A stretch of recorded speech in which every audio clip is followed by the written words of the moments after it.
Saudara-saudariku yang terkasih dalam Tuhan Yesus Kristus, salam damai sejahtera, berkah dalam.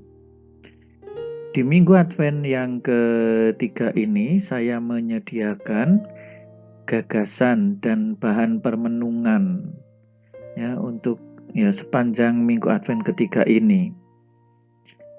Tema kita kali ini keluarga sebagai Ecclesia Domestica. Apa itu?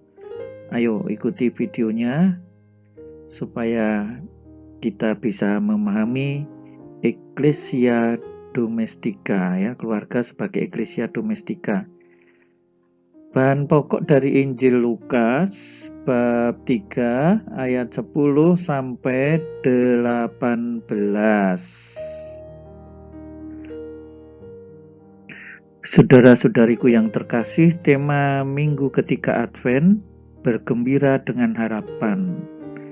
Gaudete in Domino Semper atau Gaudete Semper in Domino, sama saja itu dalam bahasa Latin ya.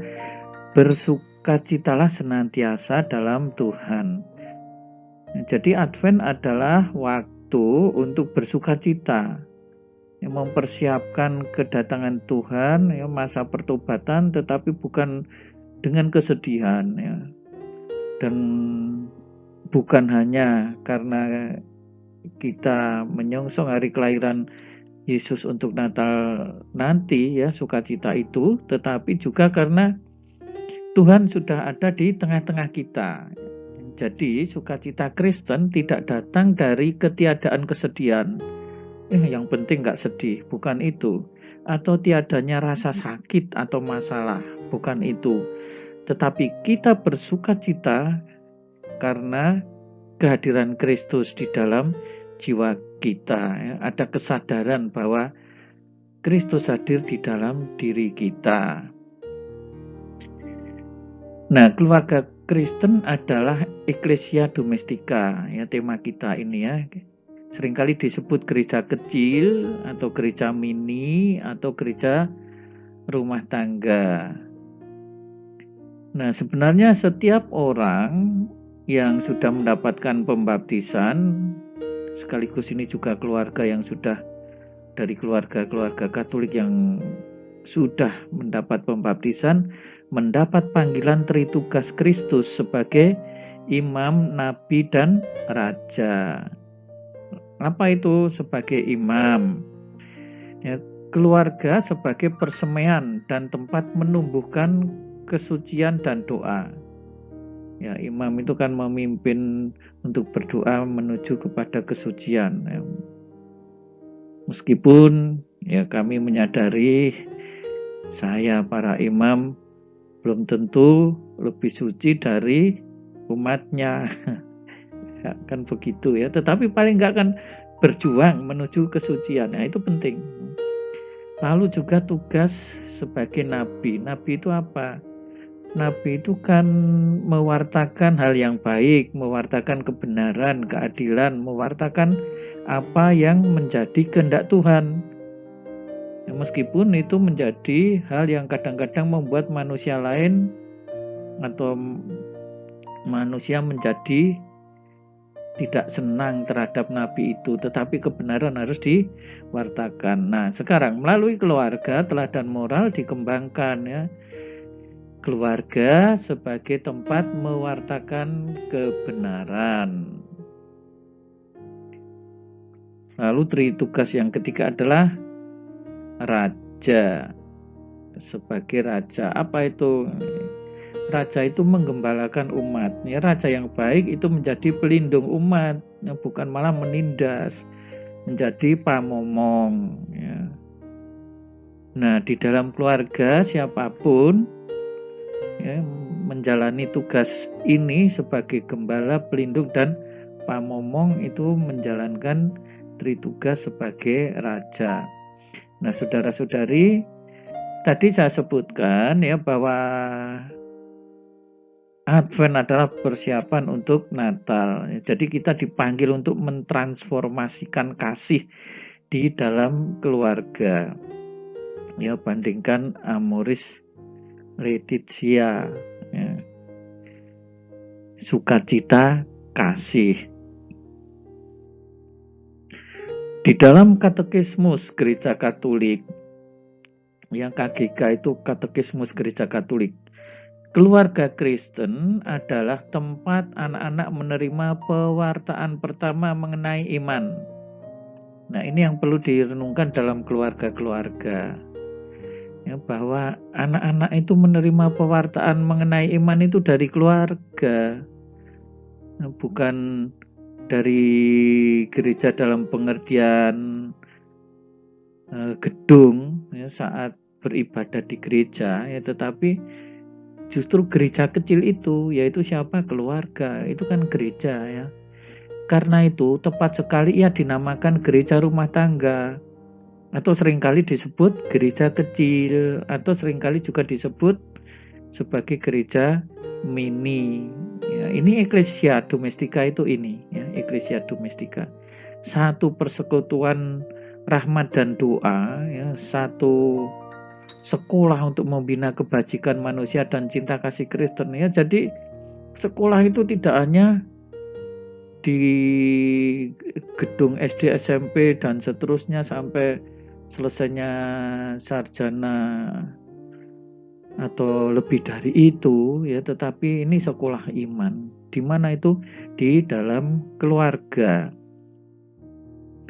Nah, semuanya memang dari keluarga. Ini masih dalam dari Katekismus Gereja Katolik nomor 2685. Keluarga Kristen adalah tempat pendidikan doa yang pertama. Nah, ini mengulang lagi ya kan. Jadi harus kita ketahui ya, gereja kecil atau rumah tangga atau keluarga itu sebagai tempat pendidikan pertama. Atas dasar sakramen perkawinan, keluarga adalah gereja rumah tangga, di mana anak-anak Allah berdoa sebagai gereja dan belajar bertekun dalam doa. Ya, jadi Bapak Ibu jangan mengharapkan ya, bahwa anak-anak itu akan bisa belajar kalau sudah pergi ke gereja. Kalau di rumah tidak diajari berdoa, ya tidak akan tetap bisa. Ini seringkali menjadi masalah ya di dalam keluarga-keluarga kita, karena orang tua seringkali hanya mengandalkan ya di gereja dalam arti di sekitar paroki misalnya, atau bersama romo atau suster. Jadi keluarga sebagai tempat dukungan, pendampingan dan bimbingan. Ya, anak-anak akan bertumbuh berkembang di sini. Keluarga merupakan sekolah ya, pertama-tama nilai-nilai kemanusiaan. Ya, berdoa, dan ini disebut belajar bertekun berdoa. Juga nilai-nilai kemanusiaan ditanamkan di sini. Ya, semua dimulai dari keluarga ya. Sekolah kemanusiaan juga dari sini. Keluarga merupakan ajang utama untuk bersosialisasi. Ya, anak-anak akan menjadi sulit bersosialisasi kalau di dalam keluarga tidak pernah diajak komunikasi. Keluarga sebagai agen kegiatan pastoral. Ya, semuanya dari keluarga. Nah, sekarang mengenai tema Ecclesia Domestika itu, ya, tadi kan saya sebut ini sebagai gereja mini. Maka kalau keluarga disebut gereja mini, apa yang ada di dalam gereja mesti hadir di dalam keluarga. Ya. Coba apa yang ada di dalam gereja? Artinya persekutuan para jemaat itu yang mencintai dan beriman kepada Kristus. Ini di dalam gereja kan ada liturgi, ada pewartaan, ada pelayanan, ada paguyuban, ada kesaksian. Lah, kalau keluarga gereja mini semua unsur ini harus ada. Nah, itu berarti apa? Di dalam gereja mestinya, di dalam keluarga mestinya ada Ekaristi. Dalam pengertian apa ya? Keluarga sering pergi ke persekutuan jemaat, ke gereja untuk bersama-sama merayakan Ekaristi. Ada doa bersama di dalam keluarga. Ada ibadat, ya, ini bisa diikuti dalam kelompok besar bersama umat yang lain. Ada pujian, ada sakramen dan sakramentalia. Sakramentalia itu apa? Ya, ini Sakramentalia adalah tanda atau sakramentali sama ya. Tanda-tanda yang dari segi tanda mirip dengan 7 sakramen namun berbeda dari beberapa segi. Antara lain yaitu sakramentalia tidak ditetapkan Kristus sebagai sarana rahmat. Sakramentalia misalnya apa? Ya menandai anak dengan tanda salib. Anak diajari dengan membuat tanda salib yang benar dan seterusnya. Itu termasuk sakramentalia. Lalu di dalam keluarga dalam gereja itu ada pewartaan. Di dalam keluarga mestinya juga ada seperti ini. Mengingatkan mengenai hal-hal yang benar ya, membaca kitab suci. Itu kan termasuk pewartaan, mengajar, ya, memberi teladan dan memberi contoh. Nah, itu termasuk kerikma atau pewartaan. Merenungkan sabda, coba bacaan rohani. Kita lihat ya di keluarga kita ada enggak? Ya, ini tidak mudah lah seperti ini. Apalagi di masa pandemi ini. Tetapi juga saya menemukan begitu banyak keluarga di masa pandemi ini justru mereka menyatakan kami sekarang malah justru semakin guyup dan semakin baik, semakin rajin berdoa meskipun di rumah. Ya, bapak yang biasanya pergi terus sekarang terpaksa dikandangkan di rumah. Ya, ada syukurnya juga ya. Lalu di gereja ada koinonia atau paguyuban ya, guyub rukun. Ya, mestinya ada lah di keluarga ini solider. Lalu juga kesaksian. Keluarga memberi kesaksian tidak hanya dalam keluarga tetapi juga keluar di masyarakat ya. Keluarga sebagai garam dan terang dunia. Ya, garam pada hakikatnya mengasinkan dan terang itu menerangi. Nah, contoh itu kesaksian Santa Monica yang berhadapan dengan suami dan putranya yang kafir. Ini contoh kesaksian ya. Kesaksian Santa Monica di dalam keluarganya itu akhirnya dijawab oleh Tuhan. Dengan apa? Dengan pembaptisan suaminya yang dikenalnya sebagai orang kafir itu sebelumnya. Dan anaknya menjadi uskup yang sangat terkenal ya, dan menjadi pujangga gereja juga kiranya, banyak menulis buku-buku yaitu Santo Agustinus. Nah, ini saudara-saudari ya, kalau keluarga kita ingin menjadi Ecclesia Domestica, ini semua ditampilkan dalam keluarga, itu sudah menunjukkan Ecclesia Domestica. Nah, sekarang kita akan merenungkan sabda berdasarkan Injil Lukas 3:10-18. Saudara-saudari yang terkasih ya, orang bertanya kepada Yohanes Pembaptis, apa yang harus kami perbuat? Ini untuk orang banyak ya. Nah, nanti diterapkan juga dalam keluarga kita. Siapa mempunyai 2 helai baju, hendaknya ia membaginya. Ya, jadi ajakan untuk berbagi dengan yang tidak punya. Siapa mempunyai makanan, hendaknya berbuat demikian juga. Ini juga berbagi. Ya, jadi berbagi untuk hal-hal yang sangat kebutuhan mendasar sekali. Itu pakaian dan makanan ya. Pemungut cukai juga bertanya, apa yang harus kami perbuat? Nah, jangan menagih lebih banyak daripada yang telah ditentukan bagimu. Ya, aturannya ya tagihlah sesuai dengan itu ya, tapi mungkin pemungut cukai ya namanya uang itu ya menggiurkan ya. Orang lalu jatuh dalam korupsi kecil-kecilan. Prajurit juga bertanya, nah ini para prajurit, nanti juga ASN juga bertanya, apa yang kami perbuat? Yohanes mengatakan, jangan merampas, jangan memeras, cukupkanlah dirimu dengan gajimu. Gaji prajurit sudah cukup ya toh. Nah, ini mestinya mereka harusnya juga mencukupkan dengan gajinya ini. Jangan merampas, memeras, mumpung pegang senjata. Wah, bahaya ini. Karena orang banyak itu sedang menanti dan berharap, semua bertanya dalam hatinya tentang Yohanes. Wah, Mereka itu menantikan Mesias. Ini jangan-jangan Yohanes ini Mesias. Tapi Yohanes lalu menjawab, aku membaptis kamu dengan air, tetapi ia yang lebih berkuasa daripadaku akan datang. Jadi Yohanes sangat jujur, membuka tali kasutnya pun aku tidak layak. Dengan sangat jujur dia mengakui bahwa dia bukan Mesias. Nanti Mesias akan datang, saya hanya mempersiapkan. Nah, semacam itu. Kita pun juga begitu.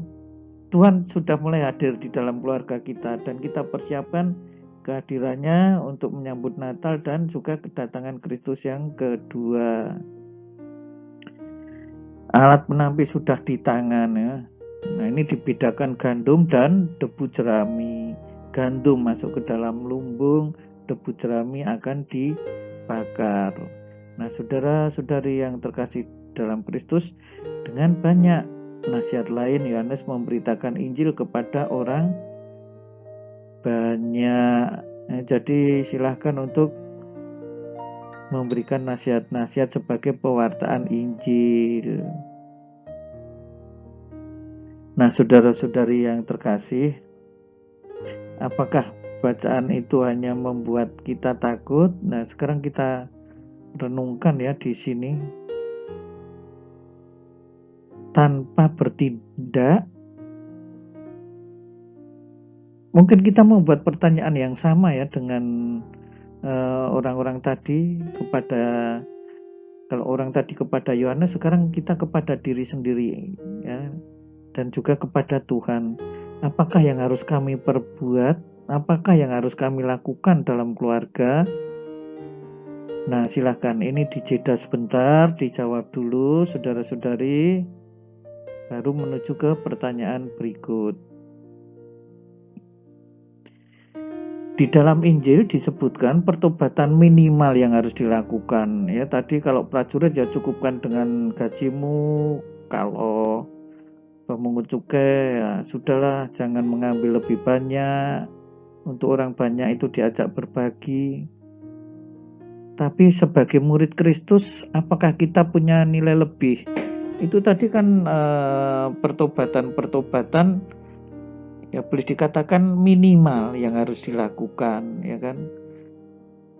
Nah, sekarang sebagai murid Kristus kita mestinya lebih dari yang disebutkan di dalam Injil tadi. Ajakan untuk berbagi dengan mereka yang berkekurangan. Apa wujudnya di dalam keluarga? Nah, dijeda sebentar, di pause, dijawab pertanyaan ini. Kiranya apa ya? Nah, berikutnya, membangun komitmen di dalam keluarga sebagai wujud pertobatan. Apa yang harus dilakukan dalam keluarga? Nah, sekarang ajak anak-anak, mengajak juga orang tua, ya orang tua mengajak anak-anak, istri mengajak suami dan seterusnya. Ayo, apa yang akan kita lakukan dalam keluarga? Ini juga dijeda sebentar. Nah, itulah saudara-saudariku yang terkasih, sekedar bahan refleksi dan permenungan. Ya, kiranya bisa untuk membantu merenungkan dalam keluarga. Untuk selanjutnya silahkan dilanjutkan dengan doa spontan, lalu dilanjutkan Bapa Kami dan doa penutup. Tuhan Yesus memberkati, berkah dalam. Jangan lupa untuk subscribe, bagikan kepada teman-teman di grup, di lingkungan-lingkungan untuk membantu permenungan mereka. Dari Tuhanlah Pertolonganku channel. Berikan pula komentar serta like. Terima kasih. Saudara-saudari sekalian, pekerjaan saudara, aktivitas saudara, keluarga saudara dilindungi dan diberkati oleh Allah yang Maha Kuasa, Bapa dan Putera dan Roh Kudus. Amin.